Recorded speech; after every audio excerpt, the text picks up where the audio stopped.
વિદ્યાર્થી મિત્રો, આજે આપણે અભ્યાસ કરવાનો છે અર્થશાસ્ત્ર ધોરણ 11 પ્રકરણ નંબર 1, જેનું નામ છે અર્થશાસ્ત્ર વિષય પ્રવેશ. અમુક બાબતોની સમજૂતી આપણે અગાઉ મેળવી ચૂક્યા છીએ કે જેમ કે આ પ્રથમ તેનું ચેપ્ટર છે અર્થશાસ્ત્ર વિષય પ્રવેશ, એની પ્રસ્તાવના, ત્યારબાદ એનો જે અર્થશાસ્ત્રનો અર્થ હતો એની સમજૂતી આપણે મેળવી હતી.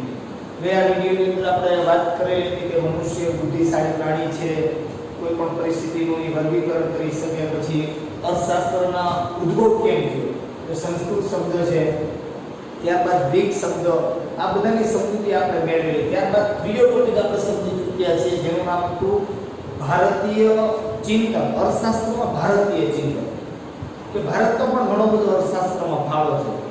કારણ કે આપણે વાત કરી કે મનુષ્યના 4 કર્તવ્ય છે: ધર્મ, અર્થ, કામ અને મોક્ષ. કૌટિલ્ય અર્થશાસ્ત્રની રચના કરેલી છે આશરે 2500 વર્ષ પહેલા. એને માનવ કલ્યાણ, આર્થિક બાબતો, આ બધી બાબતોને ધ્યાનમાં રાખીને અર્થશાસ્ત્રની અંદર ઘણી બધી બાબતોનું વર્ણન કરેલું છે. પૃથ્વીના લાભ, પાલન, એના ઉપાયો દર્શાવતું શાસ્ત્ર એટલે અર્થશાસ્ત્ર. આવી કૌટિલ્ય વ્યાખ્યા આપેલી છે. આજે આપણે નવા ટોપિક તરફ જવાનું છે. ભારતીય ચિંતન સમજી લીધું અર્થશાસ્ત્રમાં. આજનો ટોપિક છે પશ્ચિમમાં અર્થશાસ્ત્રનો ઉદ્ભવ અને વિકાસ. પશ્ચિમી દેશોની અંદર અર્થશાસ્ત્રનો ઉદ્ભવ થયેલો હતો અને ત્યાં પણ એનો વિકાસ જોવા મળેલો છે. કઈ રીતના અને શા માટે એને આપણે આજે અભ્યાસ કરવાનો છે. તો પશ્ચિમમાં આપણે જ્યારે અર્થશાસ્ત્રની સમજૂતી મેળવવા, તો પહેલો વ્યક્તિ આ એરિસ્ટોટલ. આ વ્યક્તિ અર્થશાસ્ત્રની અંદર ઘણી બધી બાબતોમાં સમજૂતી આપેલી છે. દાખલા તરીકે એને એવું કીધું કે ઔદ્યોગિક ક્રાંતિ પછી ઉદ્યોગ ક્ષેત્રે શ્રમ વિભાજન અને એનું વિશિષ્ટકરણ કરવામાં આવ્યું. ઔદ્યોગિક ક્રાંતિ થઈ ત્યારબાદ ઉદ્યોગ ક્ષેત્રે ઘણા બધા સુધારા જોવા મળ્યા. તો કઈ કઈ બાબતોનો ઔદ્યોગિક ક્રાંતિ પછી કઈ નવી વ્યવસ્થા જોવા મળી, તો એને એવું લખેલું છે કે ઔદ્યોગિક ક્રાંતિને કારણે યંત્રો, વધારે પ્રમાણમાં ઉત્પાદન, મોટા પ્રમાણમાં મૂડીરોકાણ, આ બધી બાબતોના હિસાબે નવી આર્થિક અને સામાજિક વ્યવસ્થા ઊભી થઈ. ઔદ્યોગિક ક્રાંતિ થઈ એનો ફાયદો ક્યાં થયો? તો ઔદ્યોગિક ક્રાંતિને કારણે નવા યંત્રો આવ્યા, મોટા પ્રમાણમાં મૂડીરોકાણ થયું, સૌથી વધુ પ્રમાણમાં ઉત્પાદન જોવા મળ્યું. જો ઉદ્યોગ ક્રાંતિના હિસાબે આટલા પરિવર્તન આવે તેની સીધી અસર ક્યાં થઈ? આર્થિક અને સામાજિક વ્યવસ્થા એ પણ એક નવી છે એ જોવા મળેલી. ત્યારબાદ અભ્યાસની અંદર વિશિષ્ટકરણ થયું, સંશોધનોની અંદર વિશિષ્ટકરણ છે એ જોવા મળ્યું. 1776 ની અંદર એડમ સ્મિથ એને પુસ્તક લખેલું છે જેનું નામ છે વેલ્થ ઓફ નેશન્સ. આ નામે પ્રખ્યાત છે. નામ શું હતું? તો કે વેલ્થ ઓફ નેશન્સ. આ પુસ્તક એને લખ્યું છે, ખૂબ જ પ્રખ્યાત છે આ નામ ઉપર. હવે એડમ સ્મિથ વિશે આપણે થોડો અર્થશાસ્ત્રમાં અભ્યાસ કરીએ. એને અર્થશાસ્ત્રને કઈ બાબતો સાથે જોડાયેલું છે, તો અર્થશાસ્ત્રની અંદર એડમ સ્મિથે આપેલી વ્યાખ્યા છે એની આપણે સમજૂતી મેળવી. એડમ સ્મિથ એને અર્થશાસ્ત્રમાં આપેલી વ્યાખ્યા, અર્થશાસ્ત્ર એટલે શું? તો અર્થશાસ્ત્ર એ સંપત્તિનું શાસ્ત્ર ગણાય. આપણે ગઈકાલે કીધું કે અર્થશાસ્ત્ર છે એ આર્થિક બાબતો સાથે સંબંધ ધરાવે. અર્થતંત્ર, એની સાથે જે આર્થિક સંપત્તિ છે એની સાથે સંબંધ ધરાવતું શાસ્ત્ર છે. અર્થશાસ્ત્ર છે એ એડમ સ્મિથે સંપત્તિનું શાસ્ત્ર કીધું. કેવી રીતના? તો કે ઉત્પાદક હોય એ શ્રમ દ્વારા ઉત્પન્ન થયેલા ભૌતિક સંપત્તિના ઉત્પાદન, વપરાશ અને વિનિમય એનો અભ્યાસ કરતું શાસ્ત્ર એટલે અર્થશાસ્ત્ર. એડમ સ્મિથે શું કીધું કે કોઈ પણ ઉત્પાદક હોય એ શ્રમ દ્વારા કોઈ વસ્તુનું ઉત્પાદન કરે.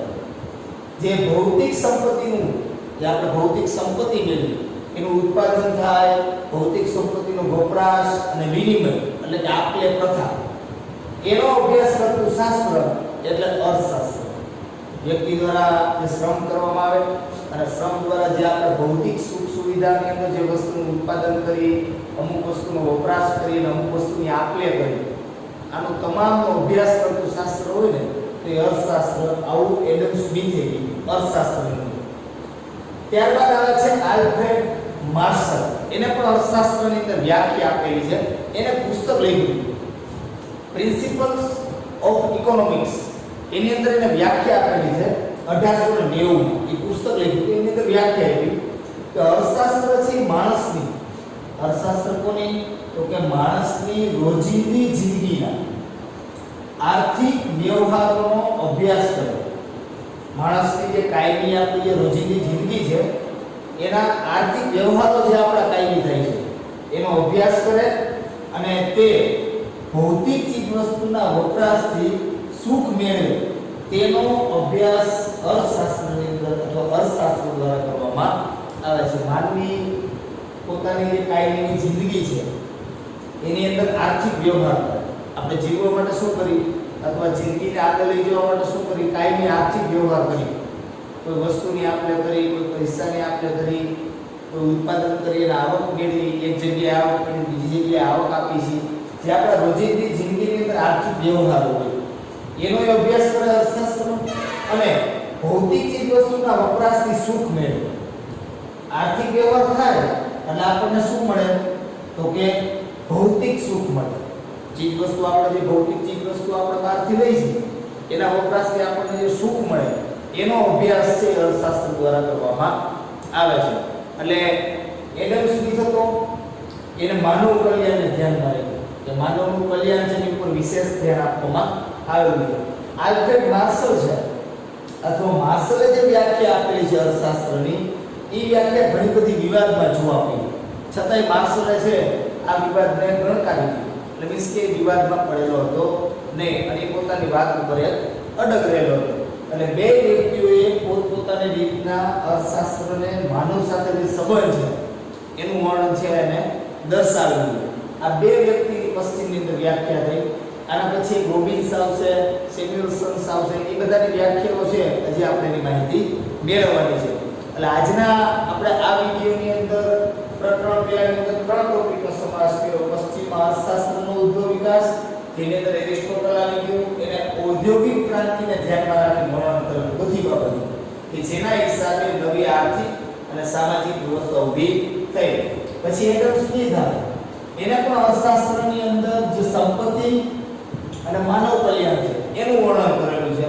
અને પછી આવે માર્શલ કે જેને પ્રિન્સિપલ ઓફ ઇકોનોમિક્સ એ જે પુસ્તક હતું એની અંદર પણ માણસની રોજિંદી જિંદગી, આર્થિક વ્યવહાર અને ચીજ વસ્તુઓથી જે સુખ મેળવે એ બાબતો ઉપર એને પ્રાધાન્ય આપેલું છે. એટલે માનવ સાથે અને આપણા આર્થિક વ્યવહાર સાથે અર્થશાસ્ત્રનો સીધો સંબંધ છે જોવા મળે છે.